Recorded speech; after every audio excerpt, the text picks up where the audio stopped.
Welcome to Bullet Point Nursing.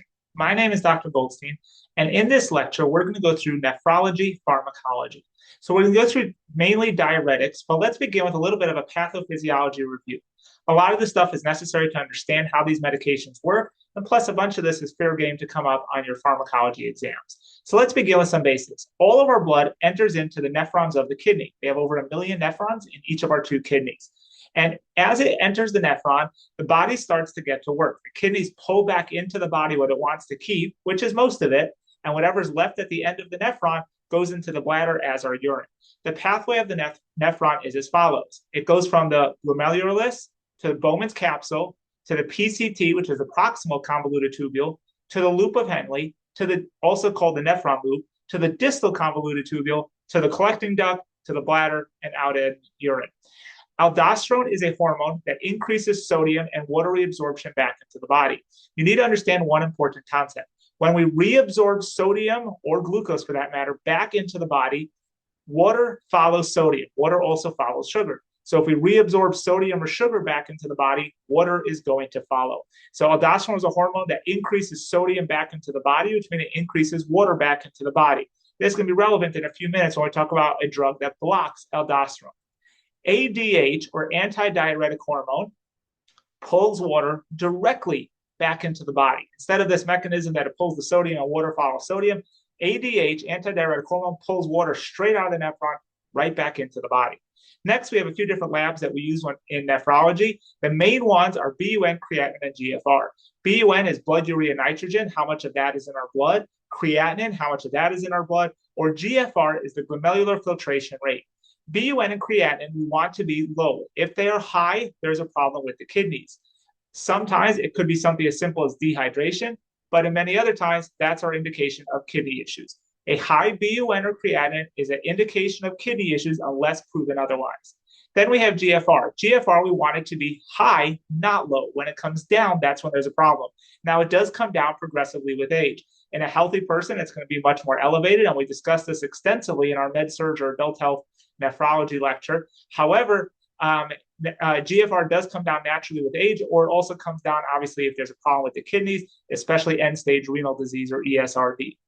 Because diuretics lower our blood pressure, you always need to assess a patient's blood pressure before and after you administer a diuretic. Plus, a good tip for real life, always, if you're assessing one vital sign, assess all of the vital signs.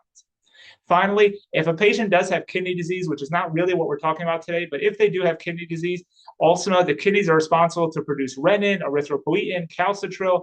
So all of these elements that serve many purposes throughout the body. In a patient that has kidney disease, a patient may end up missing some or all of these. For example, erythropoietin is responsible for the production of red blood cells.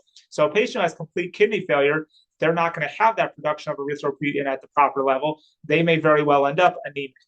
Now let's talk about actual medications. We're going to start with loop diuretics. Loop diuretics are the most powerful of all the diuretics.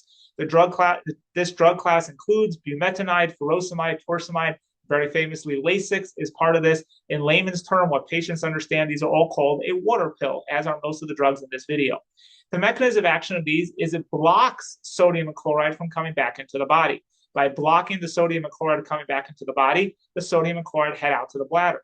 What follows that? Water. So the sodium is going to head out to the bladder. Water is going to go with it. Hence, it's a diuretic. What do we use it for? We use it for edema related to heart failure, liver failure, kidney failure. We could also use this as a very backup option for high blood pressure, not a first-line drug. What are the negative effects of this drug? Hypokalemia, and this can be a huge one for pharmacology exams that they test on hypokalemia related to loop diuretics. Also, ototoxicity. These drugs do have a black box warning because they're so powerful. The loop diuretics can cause fluid and electrolyte imbalances.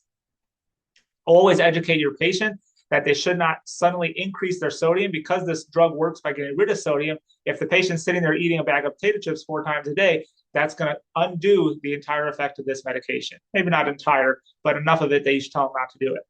Finally, when you're reassessing a patient, keep in mind, we know the rule of thumb, if let's say I'm giving a patient morphine, if I give it PO, reassess in 30 to 60 minutes. If I give it IV, reassess in 5 to 15 minutes. Keep in mind with diuretics, everything changes. Because even though a drug, let's say PO, takes 30 to 60 minutes to work, that doesn't mean they're going to start peeing in 30 to 60 minutes. That means in 30 to 60 minutes, the bladder will start to fill up more excessively. That means the kidneys will start to get rid of fluid more.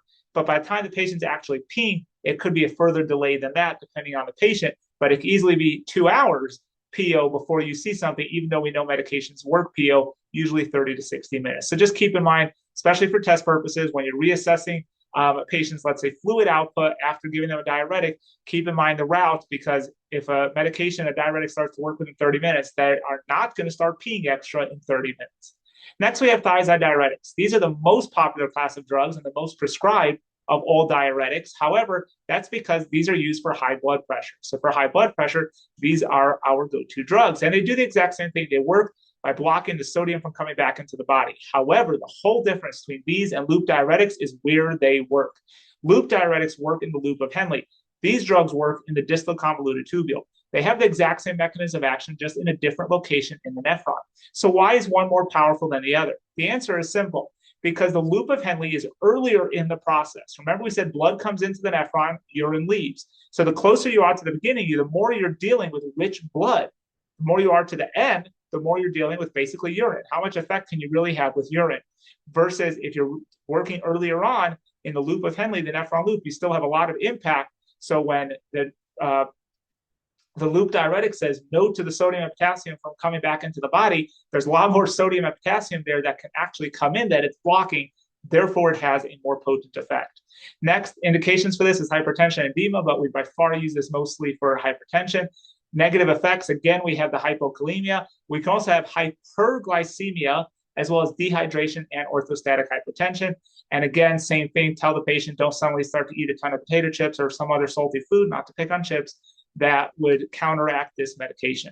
Next, we have our potassium-sparing diuretics, also known as aldosterone antagonists. The drug over here is spironolactone. This one, it's interesting because so far we've talked about 3 different types of diuretics, and each one's used really for something else. Because the last one's used primarily for hypertension, this one's used primarily for heart failure.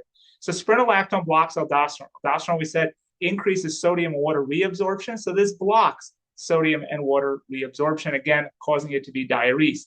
What do we use this for? Hypertension, edema, and heart failure, but at least in my experience, it is mostly used for heart failure. The black box warning for this is that it's been found to cause tumors in animals.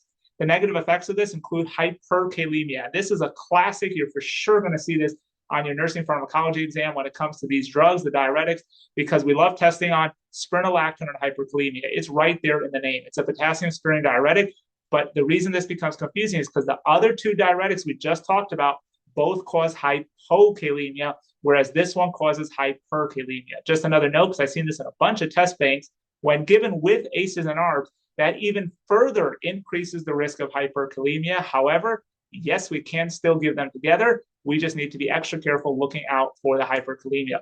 Spironolactone also has some other off-label uses that I'm not going to get into, such as gynecomastia, it can cause other issues, and it's used for other issues. We do have other indications that we use spironolactone for, but in the endocrine world. However, it does cause a bunch of other side effects when we use it in other situations, such as gynecomastia, ED, decreased libido, irregular bleeding. I'm not going to go any further into it than that. I haven't seen any of the RN textbooks really go into this any further.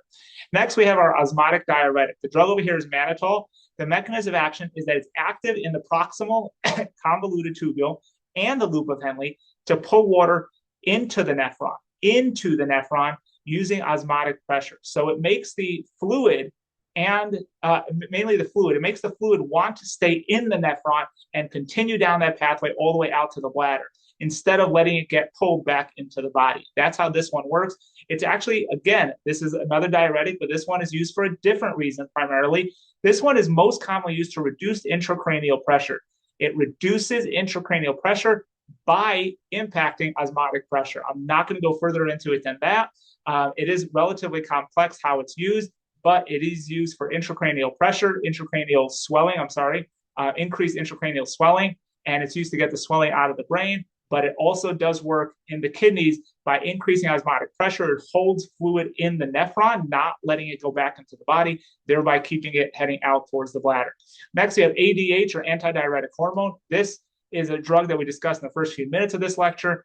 It is really only used for shock and cardiac arrest. Why? We just said that it holds on to fluid. Great. So it'll bring up your blood pressure a little bit because it holds on to fluid.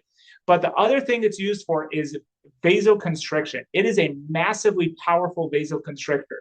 And if you remember from other lectures or from pathophysiology, vasoconstriction brings up your blood pressure. Well, in shock and cardiac arrest, we can use some of that increased blood pressure. So that's why it's really only used in shock and cardiac arrest. We discussed this drug class extensively in our endocrine video. Next, we have carbonic anhydrase inhibitor. This wasn't in all the nursing textbooks I look at, so don't freak out if you've never heard of this before, that's fine.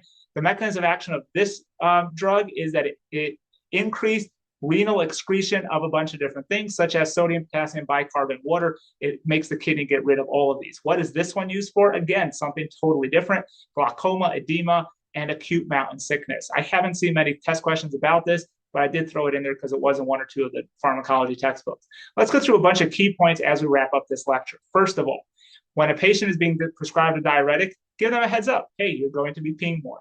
Next, we do have something called urinary tract infections, and obviously that's discussed in a separate video when we get into infectious diseases.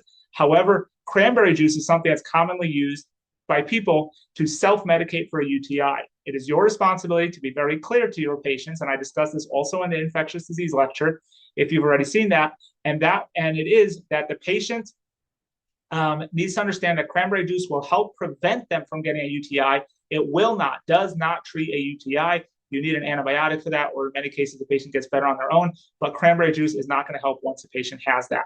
Because of the increased urine output, unless you don't like the patient, please be nice, tell them take it earlier in the day so you're not up peeing all night.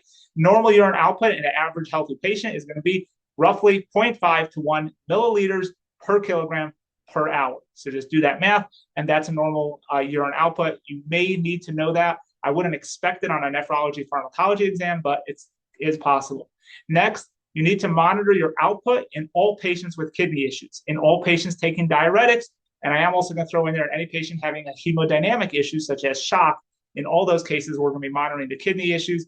In the case of shock, we're actually looking for the shock and kidney issues. We're looking for the urine output to increase with a diuretic, depending what's going on. Obviously, if we want to diurese, then we want that output increase. If we're tapering down a diuretic, then we would want to make sure that it's decreasing.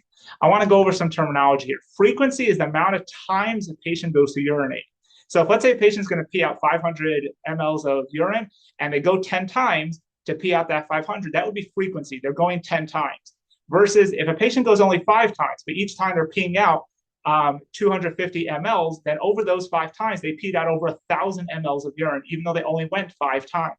Frequency is the number of times a patient urinates, and when a patient has excessive frequency, that's related to things like overactive bladder, being pregnant, a UTI, or benign prostatic hyperplasia in men.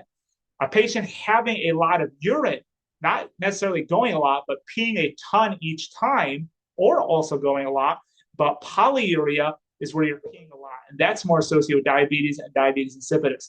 Again, I want to make sure you really understand that this is nephrology. That's more so for the med-surg adult health class, but I want to throw it in there because so many people fail to understand this. And the last and most important item here, many medications, I would probably say even most drugs that are administered need to be dose adjusted in someone that has kidney disease, because the kidneys are responsible for the excretion of most medications.